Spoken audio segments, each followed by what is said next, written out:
trouve dans les lois de divorce, dans le dernier chapitre. Et donc, j'ai pas lancé ça sur le groupe, mais ceux qui n'ont pas de l'Echaim chez eux, alors faites-nous savoir, on va essayer de vous envoyer par poste express que ça arrive chez vous avant la fin du cours. Comme ça, on pourra faire un grand L'Echaim ensemble à l'issue de ce cours. Et ça veut dire aussi que le cours ce soir sera très, très long. Comme ça va donner le temps pour que la vodka puisse arriver chez tout le monde. Non, je plaisante, ne vous en faites pas. Alors, bonsoir à tous et bienvenue au cours. Dernier chapitre des lois de divorce, chapitre 13. Dis le Maïmonide. Aïcha, Shamra, Leba'ala, Gerashtani, Mifne, Ploni ou Ploni. ובאו התנאים והכחישוה, ואחר כך הלכה היא ובעלה לשלום בעולם, ובאה ואמרה, מת בעלי אינה נאמנת. שזו הוחזקה שקרנית, ורוצה להישמט מתחת בעלה. בא עד אחד והעיד לה שמת בעלה, לא תנסה שמה, היא שכרה אותו, ואם נישאת לא תצא שהרי יש לה עץ. Ce qu'il dit ici, c'est une règle de vie. Une personne qui ment une fois, on va pas le croire la prochaine fois. Alors, on a dit qu'il y a une certaine facilité à la femme qui dit devant son mari, tu m'as divorcé. Non, une femme ne va pas oser dire ça devant son mari, tu m'as divorcé. Parce que s'ils sont mariés ensemble, ils ont un lien très fort. Donc, elle va pas oser comme ça, en face de lui, de dire tu m'as divorcé. C'est sûrement que c'est vrai. Mais s'il y a ensuite deux témoins qui vont venir et qui vont la contredire, c'est faux, il a jamais divorcé. La halakha nous dit que dans ce cas-là, bien sûr, les deux témoins sont plus forts que la femme. Deux témoins sont toujours plus forts que les auteurs des faits. Alors, si après cette même femme, elle va revenir nous raconter des autres histoires, je vais pas la croire. Elle va me dire, ah, mon mari est mort, il était par-ci, par-là. On va pas croire non plus. Alors là, halakha, bête, halakha suivante. וכן אם הייתה מלחמה בעולם, ובאה ואמרה, מת בעלי במלחמה, אינה נאמנת, אף על פי שהיה שלום בינו לבינה, ותסמוך דעתה על הדברים שקורבן לביתה, ותאמר מת, כגון שנהרגו הראשונים האחרונים שהיו באמצען, שהיא אומרת, מאחר שנהרגו אלו ואלו נהרג בכללם, לפיכך אינה נאמנת. ואפילו אמרה מת במלחמה וכברתיו, אבל אם אמרה מת על מיתתו, נאמנת. Alors, une femme qui vient et qui nous raconte que son mari est mort, mais c'était un temps de guerre, le mari était sorti se combattre à la guerre. Alors, on ne peut pas croire ce qu'elle dit. Pourquoi? Parce que dans une guerre, des fois, les choses ne sont pas claires. Et s'il y avait une bataille et que celui qui était devant lui, celui qui était derrière lui, les deux sont morts, il dit oui, lui aussi, il est sûrement mort, parce qu'il est toujours pas revenu. Mais pour affirmer qu'un mari est mort, pour libérer sa femme du mariage, il faut que ce soit quelque chose qui soit affirmé et qui soit sûr. Si donc elle dit il est mort sur son lit, alors là, on peut croire la femme. הלכה suivante, לא הוחזקה מלחמה בעולם, באה ואמרה, מלחמה הייתה במקום פלוני, הוא מת במלחמה, לא תנסה לכתחילה, ונישאת לא תצא. וכן האישה שאמרה, מת בעלי ותחת המפולת, אינה נאמנת, וכן היה שילוח נחשים רחבים. ואמרה, נשכון נחש, או הקרב, או מת, אינה נאמנת, שתספור דעתה על רוב האנשים שמתו כך בלי נשיכה. Si, par contre, on n'était pas au courant qu'il y avait une guerre, et c'est elle qui nous raconte qu'il y avait une guerre, et qu'il est mort dans la guerre. Alors là aussi, l'Echatrila, a priori, elle a pas le droit de se remarier, parce que finalement, on ne sait pas si elle est vraiment précise dans ce qu'elle dit. Est-ce qu'elle a fait une vraie recherche, ou bien elle simplement elle lève les bras parce qu'elle dit voilà, c'est pendant un guerre, je vais jamais le retrouver, et il est sûrement mort. Mais si elle s'est mariée, dans ce cas-là, alors elle ne devra pas se divorcer du deuxième mari, vu que si elle n'était pas précise dans ses paroles, elle avait pu nous dire il est juste mort comme ça. Mais c'est elle qui nous a raconté que c'était dans une guerre, parce que moi je savais pas, j'étais pas au courant, et donc dans ce cas-là, elle a quand même une certaine force que je devrais la croire. C'est un peu l'idée de la pêche à Assa ou à pêche à Itir. La même idée, si elle dit mon mari est mort, alors qu'il y avait un mur qui s'est écrasé, il y avait des maisons qui sont écrasées, il est mort dans la maison, peut-être il est pas mort, peut-être il est toujours là-bas. Il faut juste défaire la maison. Et on va voir, après qu'on va débarrasser tous les différents débris, on va peut-être le retrouver. Un serpent l'a mordu. il faut qu'elle puisse garantir qu'il est vraiment mort et pas juste j'ai vu un serpent qui est le mort et moi je me suis enfui. Ça, c'est pas suffisant pour confirmer qu'une personne est morte. Dalet amra ishnu alenu bayit o me'ara hu met ani nitzolti לנמלת שכיף שנעשה לנס כך נעשה לו נס. הייתה שם רעבוד בבית בעלי ואמרה בבית בעלי הנאמנת מת וקוברתי ונאמנת אמרה נפלו עלינו גויים ונסתים ונהרג וניצולתי נאמנת שתחת נהרות האנשים כדי שאמר כשם שניצולה היא כך ניצול הוא. Il y a eu un feu. Je suis enfui et lui il est mort. Il est resté dans la maison. Alors c'est pas suffisant. De la même façon qu'elle a eu un miracle, lui aussi il a eu un miracle. Il faudrait retrouver son corps mort ou bien le retrouver la personne. Si il y avait une année de famine, et il est mort, il faut qu'elle puisse nous garantir il est mort et on l'a enterré. Mais juste comme ça de dire qu'il est mort, ça ne suffit pas. Il faut qu'il y ait une preuve claire. S'il n'y a eu aucun problème et qu'elle vient nous dire il est mort, je dis il est mort, c'est dans le sens simple. Mais s'il y a un problème qui fait perdre l'esprit des gens, il y a une grosse guerre, il y a une grosse famine, et que personne ne peut pas me dire une chose claire, il est mort et je l'ai enterré, alors là, dans ce cas, ça ne suffit pas à cette affirmation. Si elle raconte qu'il y a des goyim qui sont venus, qui nous ont attaqués, et ils l'ont tué à lui et moi je me suis sauvé, alors là, c'est une chose qui est suffisante pour la faire remarier, parce que oui, c'est vraiment l'habitude des goyim, lorsqu'ils s'attaquent pour marier une femme, c'est leur habitude de tuer le mari, et par contre, de laisser la femme en vie.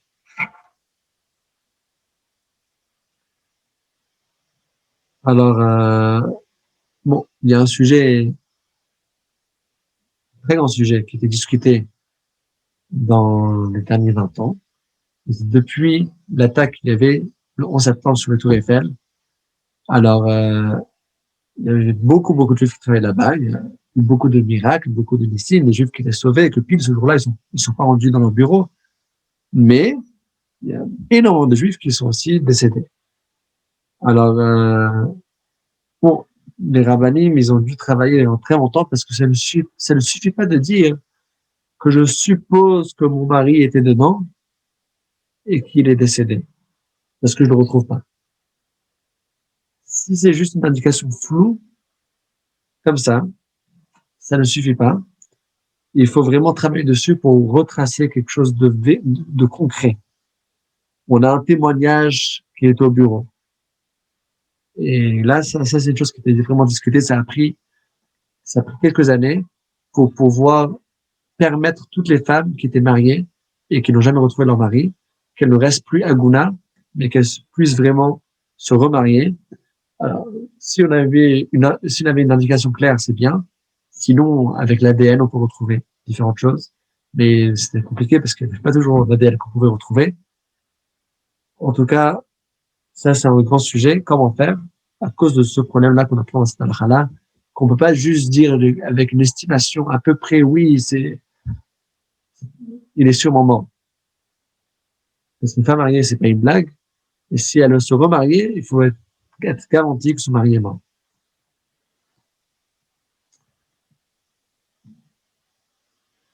Alors, l'halakha suivante. הדבר בעולם בא ואמרה בית בעלי נאמנת, שהדבר פשוט שבפי כל אדם שבשעת הדבר זה חיה וזה מת, אפשר שימותו בדבר נערים חזקים, ונעצו חזקנים וחולים, לפי זה הם חוששים לה, שסמכה דעתה על רוב המתים. Par contre, s'il y avait une année dans laquelle il y avait une épidémie, alors une épidémie qui a dit que son mari est mort, le Covid par exemple, alors là, si elle dit qu'il est mort, je peux croire qu'elle dit ça avec une certitude, parce que lorsqu'il y a une épidémie, c'est clair pour tout le monde que il y a des fois des jeunes qui meurent, il y a des vieux qui restent, qui tiennent. Donc les gens, ils savent qu'il ne faut pas se fier à peu près, mais qu'il faut vraiment vérifier est-ce que la personne est morte ou pas. Si elle vient avec une affirmation pareille, on peut la croire. Halakha suivante, halakha vav, כבר אמרנו שאין מפי עד כאשר לעדות אישה, באמת אנחנו אומרים ששמע מפי בן דת שבט קולי. עבד השפחה, שמע מפי שוטר קטן, אינו מעיד על זכין על דבריהם. Si même s'il y a un témoin qui dit au nom d'un témoin que le mari est mort, ça suffit, parce que quand le mari est mort, on ne va pas trouver d'autres preuves. Si c'est un guet on peut le demander de réécrire un get. Mais si le mari est mort, un témoignage, il faut utiliser le témoignage, sinon la femme, elle serait coincée toute la vie. C'est pour ça qu'on a permis même un get. Même un seul témoin. Et même un témoin qui dit à la bouche d'un autre témoin, à condition qu'il dit à la bouche de quelqu'un qui a la conscience, et pas un fou, et pas un katan, et pas un petit, qui n'est pas encore barbit. Ou bien bat mitzvah dans ce cas-là. Alors, la halakha suivante, halakha zayin, מן התינוקות שאין אומרים, עכשיו באנו בהספד פלוני כך וכך ספדנים היו שם, ופלוני החכם, ופלוני עשה עלה מיתתו, וכך וכך עשו במיתתו, הרי זה מעיד על כן אבי הדברים האלו, וכיוצא בין מעשים את אשתו, עכשיו שאמר, הרגתי פלוני, והרי זה תנסה על פיו, שאדם משים עצמו חשב, והרי העיד שמת. S'il a entendu des tinokot, entendu des enfants qui parlent et qui disent, racontent, oui, on était revenus d'un espède, des éloges de telle personne, et ils racontent pas que la personne est morte. Des fois, les enfants, ils racontent des choses pas sérieuses, et qui n'ont pas de conscience de quelle est la gravité de la blague qu'ils disent. Mais là, ils racontent des différents détails qui sont autour, qui les intéressent, et c'est des détails qu'on voit qu'ils ne peuvent pas les inventer tout seuls. Et je le vois qu'ils cherchent pas à juste inventer des histoires. Dans ce cas-là, on pourra se fier sur ça pour remarier la femme. Un juif qui dit, j'ai tué telle personne, est-ce qu'on peut le croire? Et le problématique est qu'une personne qui témoigne sur lui-même qu'il a fait une chose de mal, alors on n'accepte pas toujours ce qu'il dit parce qu'il y a une règle que Ein Adam Messim Atzmo Racha, une règle qu'une personne ne peut pas se rendre Racha soi-même. Il faut avoir un témoignage contre toi, mais personne ne peut pas dire je suis Racha. Alors on dit oui, une personne, il peut dire dans ce cas-là qu'il a tué, on va croire que la personne est morte. Est-ce que c'est lui qui a tué ou pas? Ça, pas besoin d'accepter. On va l'expliquer à la fin du cours, ceux qui veulent rester. Je vais expliquer quelle est la logique ici.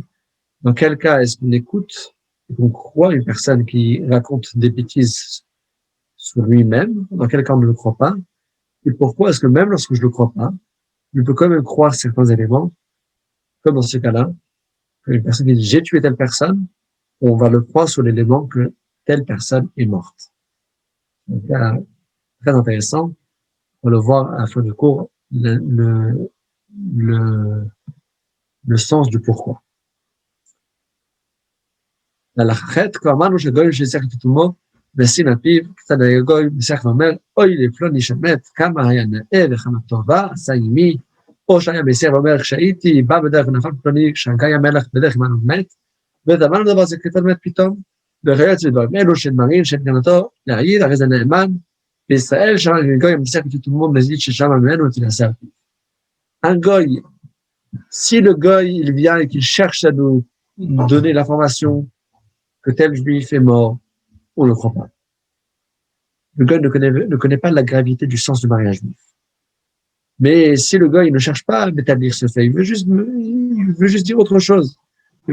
Il parle du sujet. Comment est-ce que cette personne est morte? J'ai pas compris comment ça s'est passé. Ou bien le pauvre. Et il ne cherche pas à m'établir le fait. Dans ce cas, je peux le croire. Et la femme pourra se marier en se basant sur ça. באמת, במאמרים שלא היה שם המטלה בשיחת הגוי, שמה לא התכוון על דבר אחר, כשמר לאחד, עשה לי כך, וכך שלא הרוג אותך כדרך, שרקתי פלוני, אין זה לפי תומו, ושכנתו להטיל אימה על זה. ובכן שמה מהקוד של הגויים שאמרו, הרגנו פלוני נאמנים, שאין מחזקים ידי עצמם בחזף להטיל אימה, וכן כל כיוצא בדברים האלה. Ça, c'est la condition que le goy n'a aucun intérêt de me dire l'information que le goy est mort. Mais si le goy il a un intérêt de le dire, l'exemple serait, ne me fais pas ça, parce que sinon je vais te tuer comme j'ai tué l'autre. Alors, il a un intérêt de me dire qu'il a tué l'autre. L'intérêt, c'est pas de me dire qu'il a tué l'autre. L'intérêt, c'est que moi, j'ai peur que c'est une personne qui est capable de tuer. Donc, je vais pas jouer avec lui. En tout cas, dans quelconque cas qu'il a un intérêt de me dire qu'il a tué, je le crois pas. C'est pour ça aussi que les tribunaux goy dans lesquels il y avait la peine de mort, alors ces tribunaux-là, ils aimaient se vanter, on a exécuté une personne. Donc s'ils disent on a exécuté un juif, et qu'il n'y a pas eu de preuves claires pour le documenter, on ne le croit pas, peut-être le juif est toujours vivant, et c'est juste pour faire peur aux gens qui disent qu'ils ont exécuté le juif intel. La halakha suivante, halakha yud, goy שהתחיל לעשר לפתום בתחילה, אף ששאלו אותו אחר כן, pourquoi שהפרש במנורה, que זה נאמן, ושים לפיו, si le début c'était sans intention de me dire cette information, même si après je le questionnais, c'est toujours considéré cachère, on peut se marier en se basant sur ça. À la 11, Quand שעת שאמר, שמעתי שמת פלוני, אפילו שם באישה, שמע מעבד. אז כאשר לדעת אישה, מעשי לפיו, אבל אם אמר העד, או האישה או העבד, מת פלוני, ואני ראיתיו שמת. שואל אותו, איך ראית, במה ידעת שמת? אם העיד דבר ברור נאמן, אם העיד דבר שהוא בא נביטה, אין אשתו, מעשים את אשתו, שאין מעידין על אדם שמת אליו בשל ראו, שמת ודאי ואין בו ספק. Même un témoin qui dit au nom d'une femme, au nom d'un esclave, au nom de quelqu'un, même 100 fois, si chacun dit avec une certitude le nom de quelqu'un, il a entendu une information claire que la personne est morte, je le crois. Malgré cela, s'il raconte que c'est lui-même qui a vu, on va quand même lui poser la question, comment est-ce que tu sais? Et c'est seulement s'il y a une mort certaine que là, on va considérer ça comme une information valide pour pouvoir remarier sa femme. להלכה 12, כיצד ראו שנפל לים אפילו טבע בים הגדול, ואין מעיד עליו שמת שמייצר במקום אחר, ונפל למים מקובצים כלבור או מערה שעומד ורואה כל סביבה ושעה כדי שתצא נפשו, ולא עלה מעיד עליו שמת ועשים את אשתו. S'il voit une personne qui tombe dans la mer, dans l'océan, et il n'a jamais vu remonter, est-ce qu'il peut témoigner qu'il est mort? Non, parce que la mer est grande et on ne sait pas, peut-être il a réussi à remonter par quelque part. Par contre, si il a vu de l'eau et c'est un étang ou quelque part de petit où il peut voir tous les bords et il a surveillé le temps que ça prend pour qu'une personne quitte ce monde et qu'une personne se noie et meurt dans l'eau et qu'il a vu remonter de nulle part et qu'il a sous son champ de vision tous les côtés, là, il pourra témoigner en se basant sur ce qu'il a vu que cette personne est vraiment morte. Quel est le temps qu'une personne est pour sûr morte lorsqu'il était noyé sous l'eau? C'est 3 heures. Comme ça, la Gemara nous dit, dans ma Masechet Yevamot, vers la fin, dans la page 121, là-bas, il y a toute une histoire, comment de là-bas on déduit que c'est 3 heures le temps qu'une personne meurt. Une personne peut mourir plus vite. Là, on parle de garantir, de confirmer la chose. Pour confirmer, il faut qu'il y ait 3 heures qui se passent. Là-bas, l'histoire de Sfagma, parce que j'ai déjà mentionné, c'est qu'il y avait la fille de Nechonia, Rabbi Nechonia, qui était tombée dans un grand puits. Ils sont venus dire, et le puits était plein d'eau, ils sont venus le dire au papa Rabbi Hanina. Et on allait finalement l'annoncer à Rabbi Hanina ben Dossa, qui était le grand sadique là-bas. La première heure et la deuxième heure, il a dit que ne vous en faites pas, tout se passe bien. Elle est encore là, elle est en vie. La troisième heure, il a dit, c'est certain qu'elle est déjà remontée du puits. Parce que c'est pas possible qu'elle va mourir dans un puits alors que son papa, c'était une personne que sa grande mitzvah était de creuser des puits pour qu'il y ait suffisamment d'eau pour les Juifs qui montaient à Yerushalayim 3 fois par année, à Pesach, Shavuot et Sukkot. Il disait, c'est impossible que la fille d'une personne qui fait une telle grande mitzvah, justement avec des puits, c'est impossible qu'elle meure dans un puits. Comme ça qu'il a vu la chose. Et donc, la première, deuxième heure, il a dit, tout se passe bien, ne vous en faites pas. La troisième heure, il a dit, c'est pas possible qu'elle est meure. Donc, puisque c'est pas possible qu'elle est morte, c'est sûr qu'elle est remontée. Le fait que c'est à la troisième heure qu'il a dit, c'est sûr qu'elle est remontée, parce que sinon elle serait morte. C'est-à-dire qu'au bout de 3 heures dans l'eau, c'est sûr qu'on est mort. Et c'est pour ça qu'au bout de 3 heures, il était certain qu'elle était déjà remontée du puits. La halakha suivante. מתגים אל וכן משלחו בים, ושלחו מצודה אחריו, והעלו ממנו אבן שיהיה אפשר לנטל אותו אבן החי, וכי אז זה מעיד עליו שמת, ועשית אשתו, il est tombé dans l'eau, et on a envoyé un filet pour la réussir à remonter un membre, que c'est pas possible de vivre sans le cerveau, le cœur, les 2 poumons, c'est pas possible qu'il reste en vie alors qu'on a récupéré ces membres-là, et considéré mort. הלכה 14, ראו שנפל לגוב אריות ונמרים וחיות בהן, אין מעידין עליו שאפשר שלא יאכלו, נפל לחפירת נחשים הקרבים, לתוך לפשון האש, לתוך יאורה, ואותחת מלאה יין או שמן, שחטו 2 סימנים, רוב 2 סימנים, אפילו עמד וברח, מעידין עליו שמת, ודאי סופו למות, לכן כרגע זה דברים שאי אפשר שיקרה, אלא ימות מיד בזמן הקרוב, הראינו בעידים עליו. Alors, on l'a jeté dans une cage de lion, de léopard. On ne peut pas témoigner qu'il est mort jusqu'à ce qu'on n'a pas vu qu'ils l'ont dévoré et qu'ils l'ont tué. Parce que des fois, s'ils n'ont pas faim, ils ne sont pas forcés de dévorer une personne.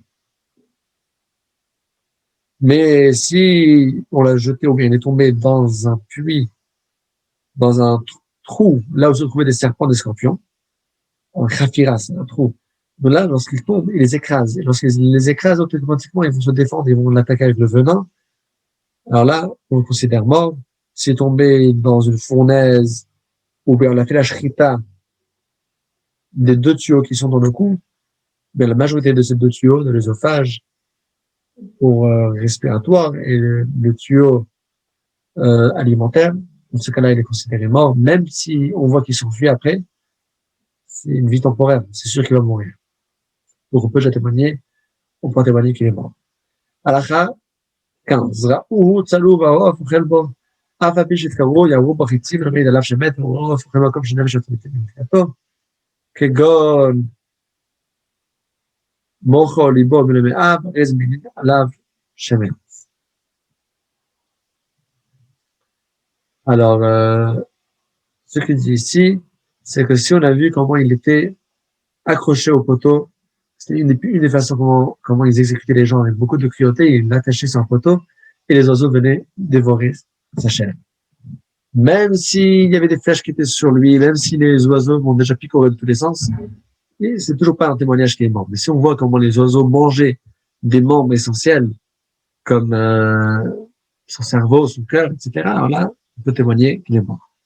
הלכה 16, אין אחד שאמר ראיתי שמת במלחמה במפולת השתלה בים הגדול ומת וכיוצא ממנו הדברים שמובן למיתה אמר וכפרתי נאמן ותנסה על פיו אם לא אמר כותב ותנסה ותנסה לא תצא. S'il y a un seul témoin qui dit je l'ai vu il est mort dans une guerre ou bien ou bien il y a une maison qui est tombée sur lui, si le témoin dit et je l'ai enterré, ça suffit. C'est garanti qu'il est mort, il n'est pas enterré vivant. Tandis que s'il n'a pas pu garantir qu'il est enterré, alors la femme ne pourra pas se marier en se basant sur ça, mais si elle s'est mariée, puisqu'il y a quand même un témoin qui est neutre, alors si elle s'est déjà mariée avec un deuxième mari, elle ne devra pas se divorcer du deuxième mari. Alors, à la 17, הרי לא תנסה לתמוזו כמו שבארנו ואם ניסת לא תצא, כאילו הגוי היינו שיסק לתמום ואמר, תלת פנים בים, ניסה לפיו, אז לא תצא, לחכם שאומר, להסיר אותה ולכתחילה ולהדין אותו.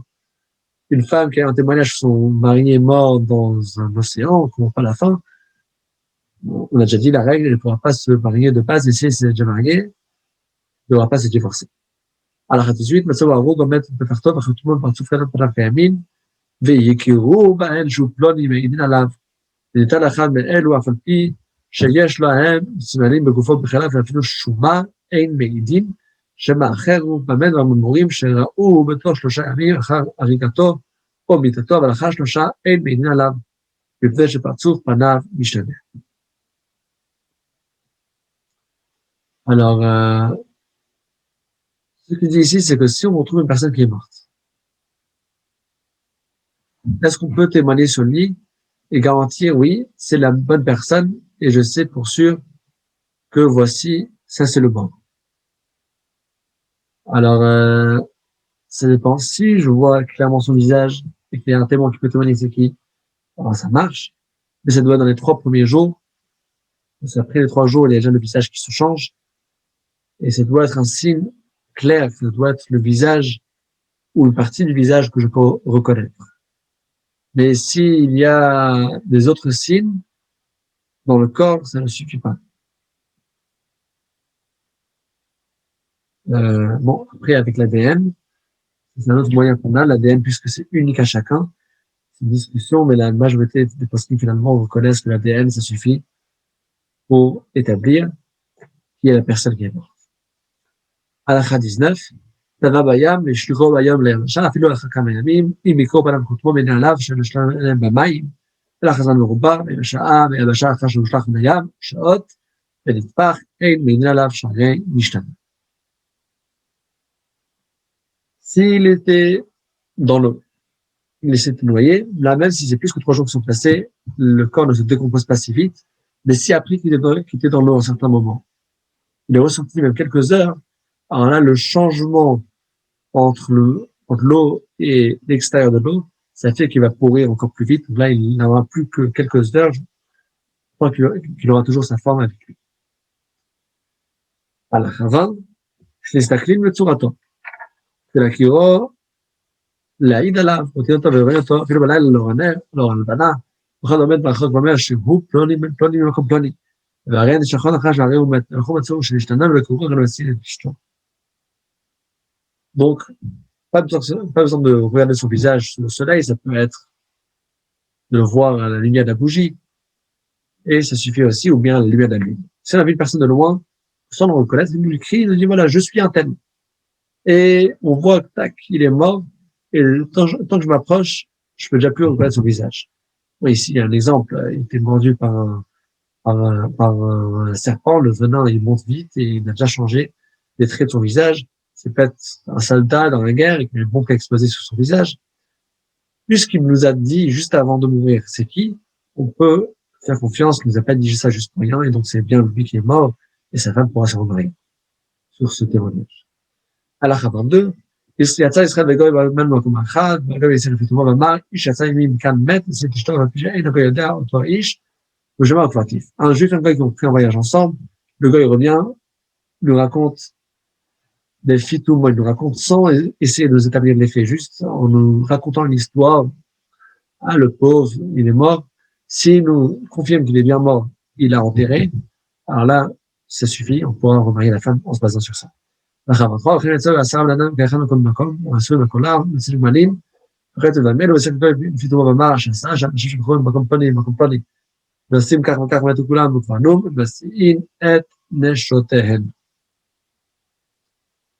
Il y a eu 10 prisonniers, par exemple, qui sont faits ensemble, ils étaient attachés avec des menottes, et un gars, il dit, allez, tous les 10, on les a tous tués, on les a tous morts, on a enterré tous les 10 seraient parmi à la fin. À la 44, באמת יודעים במקום פלוני וכך כך צורתו וכך כך זמניו, אומרים מודע לדעת הוא פלוני, אשר ידע שהוא פלוני, יהיה כשמו בשם ירו, אבל אם אמר, יצא אחד יצא בזמן ומי פלוני ומת, חפשו את העיר, ויוצא משם אל ההוא, תעשה אשתו.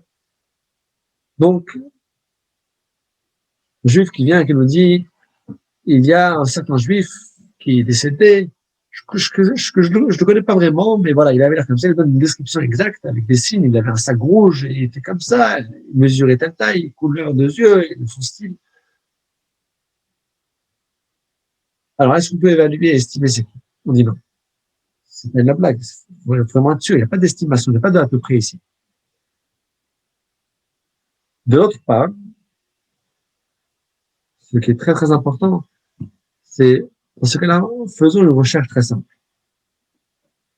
Et si on voit qu'il y a une seule personne qui a quitté la ville, c'est la personne qu'on ne sait pas qu'est-ce qui est advenu de lui, et c'est la seule personne qui était dans l'autre ville.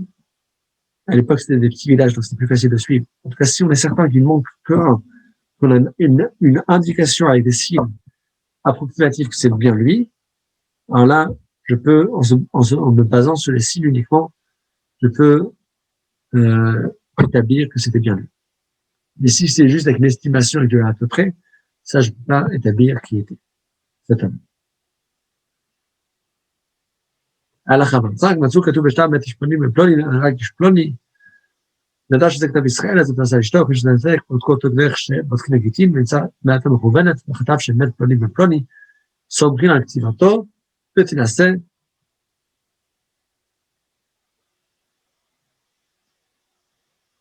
ואין בודקים לידי אישה ביותר של החקירה שלו, אומרים בדבר להכליל על הרכב שוב התרת עגונה. Alors, ce qu'il dit ici, c'est que si on a trouvé écrit dans un shtar, on a trouvé un contrat dans lequel il y a un juif qui témoigne là-bas que telle personne qui est morte, est-ce que ça nous suffit? Oui, parce qu'on a dit que pour la femme que son mari est morte, même un témoin suffirait. Et donc on se contente dans ce cas-là même d'un seul témoin. Et s'il y a une personne que lui c'est le seul témoin qui a vu la chose, le seul témoin qui a vu comment il y a une personne qui est morte et il a perdu la parole, il ne peut plus parler. Qu'est-ce qu'on fait dans ce cas-là? Il suffit qu'il nous écrive. On a besoin d'avoir un témoin, mais pas forcément un témoin qui parle, c'est peut-être même un témoin qui écrit. להלכה 26, אלא כשמלך השידור חכמים הערבה המחומרה בעדות אישה אפילו לשפחה ועל פי הכתב לא דרישה חקירה כמו שפעלנו שלא הקפיד התורה לדעת שני עדים ושם יש פתח עדות אלא בדבר שאין יכול לעמוד על פוריו לפי העדים העדותם כשעדו שזה רק זה או הלווה את זה. A priori, c'est bizarre. On parle ici d'une halakha qui est tellement grave. Une femme qui est déjà mariée. On veut qu'elle ait le droit de se remarier. Il faut garantir et s'assurer avec un témoignage clair. Pourquoi que pour tous les témoignages, on a besoin d'avoir 2 témoins, et là, même un seul témoin suffirait. Et pas seulement ça, mais un témoin qui dit au nom d'un autre témoin, un témoin qui écrit. Pourquoi est-ce qu'on est tellement souple? Bon, alors, la pauvre, la femme, son mari est mort, et on n'a pas d'autre indication, c'est pas comme en guette qu'on pourra réécrire le guette. Le mari est mort, et il faut avoir une indication. L'indication qui est là, c'est la seule indication qui pourra la libérer du mariage. Il dit ici que c'est encore plus profond que ça. On va conclure dans la dernière halakha 27. על הדבר שאפשר לעבוד על בירויו שלו לפי העד הזה, ואין העד יכול לשמט אם אין הדבר אמת, כי זה שהעיד שאמת פולי, לא הקפידה התורה עליו, שדבר רחוק הוא שהעיד בו עד השקל, לפי חילוק חכמים בדבר הזה, והאמינו בו עד אחד, לפי השפחה ומן הכתב, בלא תושב חקירה, כדי שלא יישארו בנות ישראל עגונות.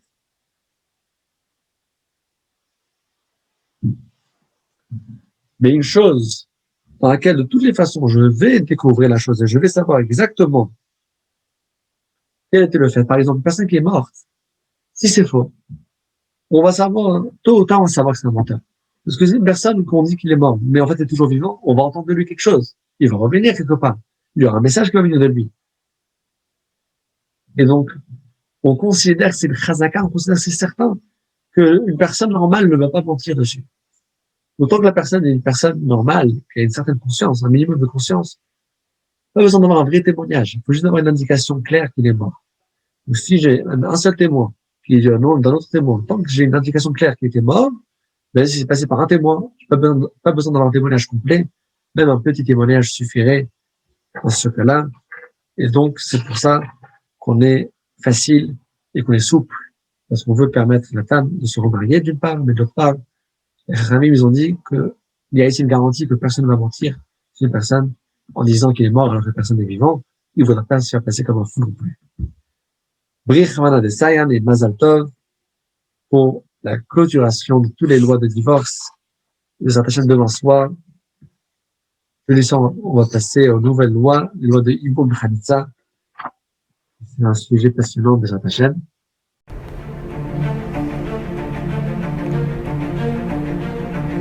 Et si connaître toute la Torah était possible, plongez-vous dans les joyaux de la Torah.